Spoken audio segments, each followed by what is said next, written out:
नमस्कार YT family, स्वागत आहे तुमचं पुन्हा एकदा आपल्या नवीन कुकिंग शॉर्टमध्ये। पहा, आता आपण शेपू मटकी बनवत आहोत। शेपू मटकी बनवण्यासाठी प्रथम गॅसवरती कढई तापत ठेवायची आहे।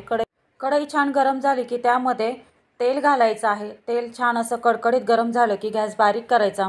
फोडणीला जिरं, कढीपत्ता, चॉप केलेला कांदा, हिरव्या मिरचीचा ठेचा घालून छान असं परतून घ्यायचं आहे। वरतून हळद, मोड आलेली मटकी, निवडून धुवून चिरून घेतलेली हिरवीगार शेपू घालायची।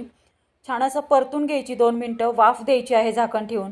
2 मिनिटांनंतर झाकण काढायचं आणि यामध्ये शेंगदाणा, तीळ, खसखसची कूट घालायचं आहे।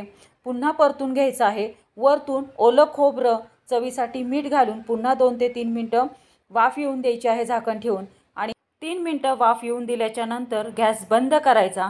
अशा पद्धतीने आपली ही शेपू मटकीची भाजी तयार झालेली आहे। ही तयार झालेली शेपू मटकीची भाजी तुम्ही भाकरीसोबत किंवा